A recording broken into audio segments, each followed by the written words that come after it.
Hello my dear students, ये 131 chemical bonding का next part है। ठीक है, इसमें अपन पढ़ेंगे ionisation energy. So this is ionization energy and अपन देखते हैं। Okay, so see ionisation energy क्या होता है कि energy that is required to remove electron. ठीक है, कहाँ से? फ्रॉम गेशियस एटॉमिक या गेशियस एटम से। ठीक है ये इलेक्ट्रॉन है। इस इलेक्ट्रॉन को रिमूव करने के लिए एनर्जी कितनी लगेगी? That is ionization energy. ठीक है, अब जैसे एक एलिमेंट एक्स है, गैसियस फॉर्म में है, इसमें से एक इलेक्ट्रॉन निकला तो ये एक्स पॉजिटिव ई बना। ठीक है, तो ये इक्वेशन है। Now the energy required for this process is known as first ionization energy, क्योंकि पहला इलेक्ट्रॉन निकला है गैसियस एटम से। अब अगर मल्टी इलेक्ट्रॉन्स हैं, ठीक है, जैसे मैग्नीशियम है, एल्यूमिनियम है, इनमें अगर हम आयोनाइजेशन एनर्जी देखें तो first ionization energy, second, third, इस टाइप से आयोनाइजेशन एनर्जी होती है। ठीक है, अब क्या होता है कि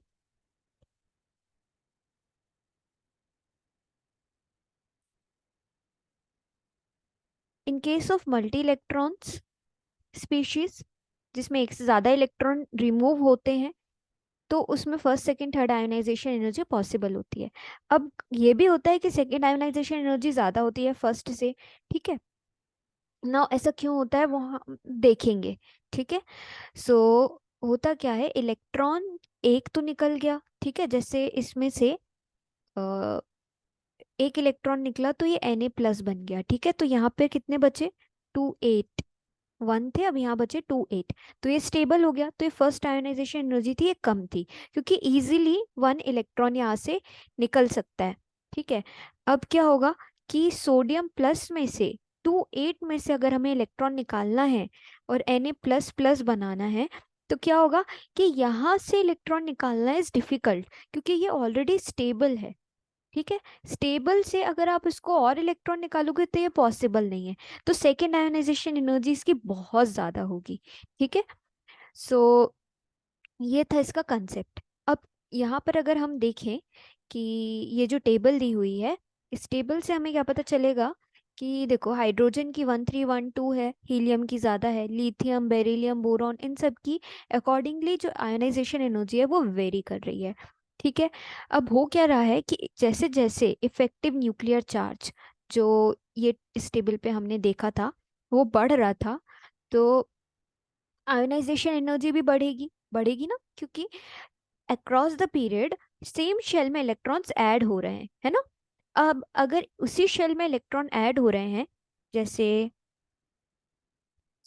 hydrogen, helium, lithium, beryllium, boron, carbon, nitrogen, oxygen, fluorine, neon, sodium, magnesium, aluminium, silicon, तो इन सब में क्या हो रहा है? शेल बढ़ती जा रही है ना।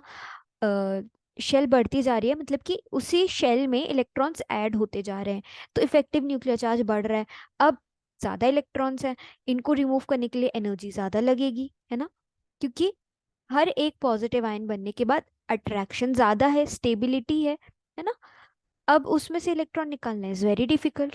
सो ये चीज यहाँ इस ग्राफ में बताई हुई है कि ionization energy, first ionization energy second period की आप देखोगे तो क्या होगा, लिथियम से बेरिलियम तक बढ़ती है, फिर बोरॉन तक घटती है, फिर नाइट्रोजन तक बढ़ती है, और फिर से ऑक्सीजन तक घटती है, और फिर से नियॉन तक बढ़ जाती है। सो ये यहाँ पर दिखाया हुआ है। ओके, तो ये कुछ पॉइंट्स हैं। ये पॉइंट्स क्या है कि पी ऑर्बिटल हायर एनर्जी है, एस से ज्यादा है ना। तो क्या हो रहा है कि इसीलिए पी ऑर्बिटल से इलेक्ट्रॉन रिमूव करना ज्यादा आसान है as compare to S orbital से। इसलिए क्या होता है कि बोरॉन को लोअर आयोनाइजेशन एनर्जी लगती है देन बेरिलियम। तो hydrogen, helium, lithium, beryllium, boron, तो बोरॉन को क्या है कि आपको लोअर आयोनाइजेशन एनर्जी लग रही है देन बेरिलियम। क्यों? क्योंकि बोरॉन में 5 है, 1s2 2s2 2p1। बेरिलियम में 4 है, 1s2 2s2। ये स्टेबल है, इसमें से निकालना बहुत डिफिकल्ट है, इधर पी से निकलेगा, तो इसीलिए बेरिलियम की आयोनाइजेशन एनर्जी क्या है, बोरॉन की कम है। ओके, सो एक चीज और कि हेंस आयोनाइजेशन एनर्जी नाइट्रोजन की ज्यादा है कार्बन से और ऑक्सीजन से। सेम रीजन है कि नियॉन में, सेम रीजन के कारण नियॉन के भी, नियॉन में फुली फिल्ड ऑर्बिटल्स हैं इसलिए इसकी आयोनाइजेशन एनर्जी ज्यादा है फ्लोरीन से, है ना।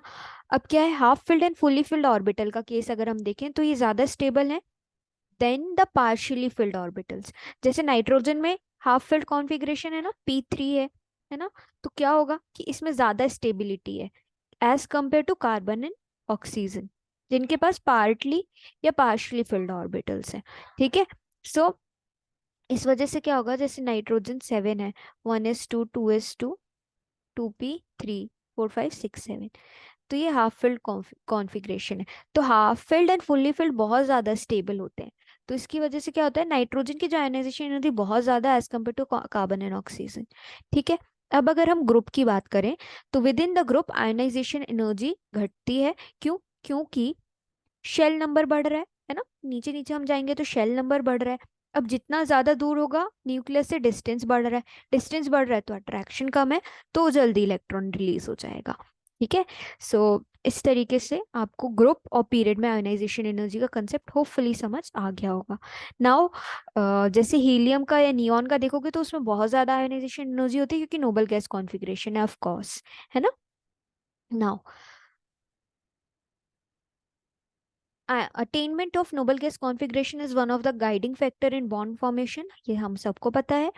अगर आप ग्रुप 1 के एलिमेंट्स को देखते हो एक्सेप्ट हाइड्रोजन, सो वो लूज करके NS1 इलेक्ट्रॉन को क्या बनाते हैं, नोबल गैस कॉन्फ़िगरेशन उनको मिल जाता है, इसलिए उनकी आयनाइजेशन कम होती है ना, और जल्दी से कैटाइन्स बन जाते हैं।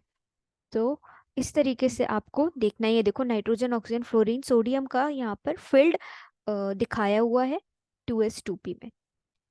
ओके। सो ऑक्सीजन फ्लोरीन का देखो आप पार्टली फिल्ड है बट ये हाफ फिल्ड है और नियॉन फुली फिल्ड है, तो नाइट्रोजन नियॉन में बहुत ज़्यादा आयोनाइजेशन एनर्जी लगती है। सो आई होप आप लोगों को ये समझ आया होगा एंड थैंक यू।